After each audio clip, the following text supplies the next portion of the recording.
Los Angeles, California, 1984. The night was warm. Most people were asleep. Cars passed quietly through the streets. Porch lights burned outside suburban homes. Families locked their doors, pulled their blankets close, and believed they were safe inside their own houses. But somewhere in the darkness, a man was watching. He wasn't looking for one particular victim. He wasn't following a carefully planned route. He was looking for opportunity. And once he found it, a normal night could become a nightmare. His name was Richard Ramirez. The newspapers would eventually call him the Night Stalker.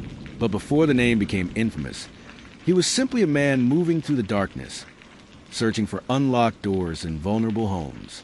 And for months, people across California would wake up wondering the same terrifying question. Could they be next? In the spring of 1984, a 9-year-old girl named May Leung disappeared from outside a San Francisco hotel. Her body was later discovered in a basement area. At the time, there was no obvious connection between her death and the terrifying series of attacks that would come later. Years passed. Then, in 1989, investigators connected evidence from Leung's case to Richard Ramirez. But the story that would make Ramirez one of America's most feared criminals began in Southern California. In 1984 and 1985, residents began reporting violent attacks that seemed impossible to predict. There was no clear victim profile. Men, women, young people, elderly people, people sleeping alone, people sleeping beside their spouses. The attacks didn't seem to follow a normal pattern, and that made them even more frightening. Because if there was no pattern, how could anyone protect themselves? One of the most disturbing aspects of Ramirez's crimes was how ordinary the beginning could be. A house, a bedroom, a sleeping family, a door. Sometimes, the door was unlocked. Sometimes, Ramirez entered through a window or another point of access. He wasn't necessarily looking for a specific person. He was looking for a way inside. Once inside, he could become terrifyingly unpredictable. His victims were attacked with guns, knives, blunt objects, and other weapons. Some survived, some didn't, and those who survived often carried the psychological scars for the rest of their lives. The randomness was devastating. You could be old or young, rich or poor, alone or married. It didn't seem to matter. The Night Stalker had created a citywide atmosphere of fear. People began checking their windows, checking their locks, checking their children, and then checking the locks again.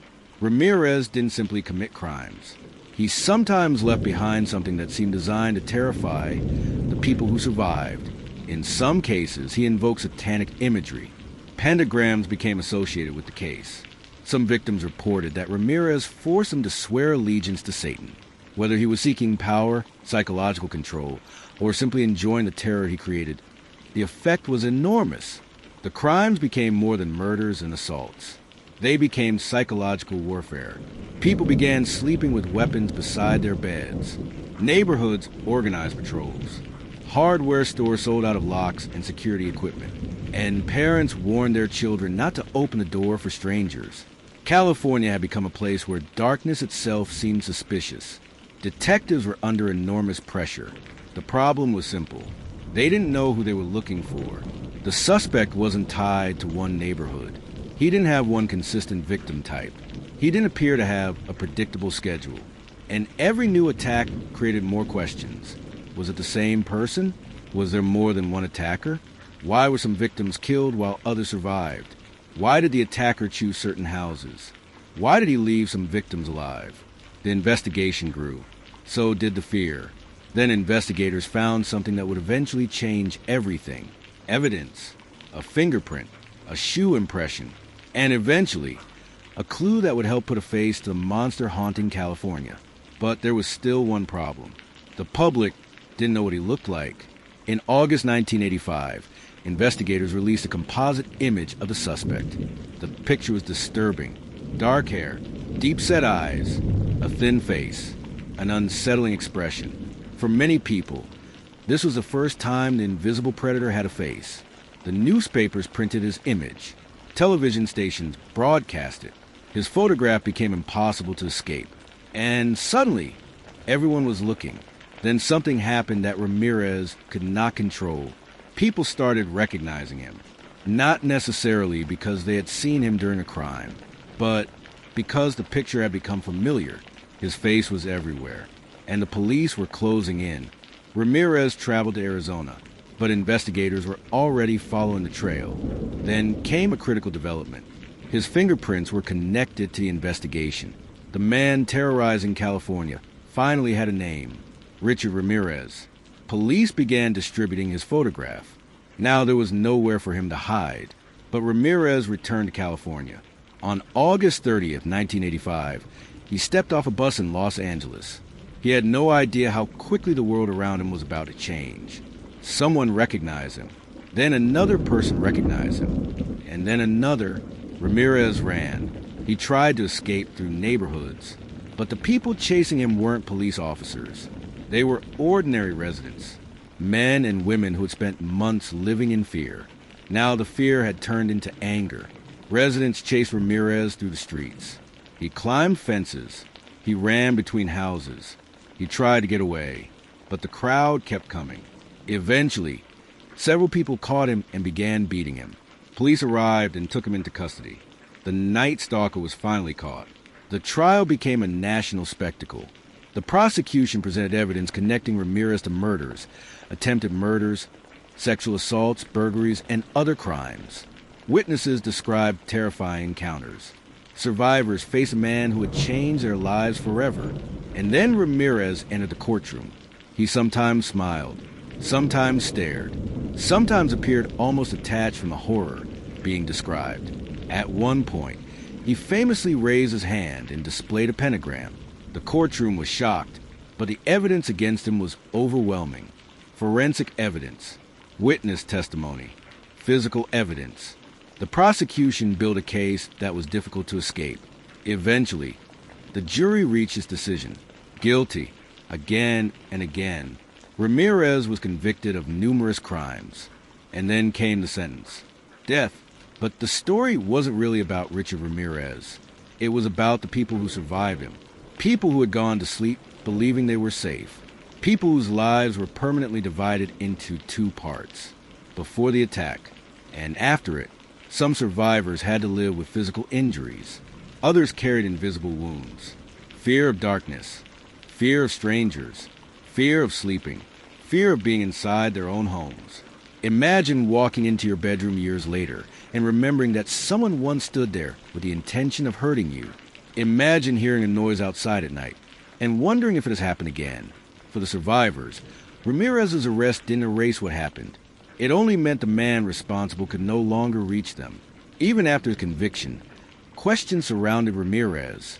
What created the man who became the Night Stalker? His childhood had been troubled. He was exposed to violence and disturbing influences at a young age. He developed an obsession with heavy metal music, drugs, satanic imagery, and violent fantasies. But none of those things alone explain murder. Millions of people experience difficult childhoods. Millions struggle with addiction. Millions listen to violent music or explore dark imagery. They don't become serial killers. Ramirez made choices, and those choices devastated dozens of lives. That distinction matters, because understanding a criminal is not the same thing as excusing him. Richard Ramirez spent decades on death row. He remained infamous. People continued studying his crimes. Documentaries were made. Books were written. His name became part of American true crime history. But there was one final twist. The man who had terrorized California with the possibility of death in the darkness would not die by execution. Richard Ramirez died in prison in 2013 from complications related to B-cell lymphoma. He was 53 years old. He never faced execution. The sentence that had once seemed like the final chapter never became reality. The Night Stalker case remains terrifying because the danger didn't come from some distant battlefield or hidden wilderness. It came into people's homes, the places where people believed they were safest. A bedroom, a hallway, a locked house, a quiet neighborhood. And that's what made Richard Ramirez so frightening. He turned an ordinary door into a question. Is it really locked? He turned a nighttime noise into a warning. Who's outside? And he turned sleep itself into something some people feared. But eventually, the darkness ended. Richard Ramirez was identified. He was captured. He was convicted, and the people of California could finally begin rebuilding their lives. Yet decades later, the case still carries the same chilling lesson. Sometimes evil doesn't announce itself. Sometimes it doesn't look extraordinary. Sometimes it simply waits in the darkness for someone to forget to lock the door. If you found this documentary informative and enjoy stories where every clue leads to another question, consider subscribing to Midnight Case Files for more carefully researched true crime stories, unsolved mysteries, and criminal investigations from around the world.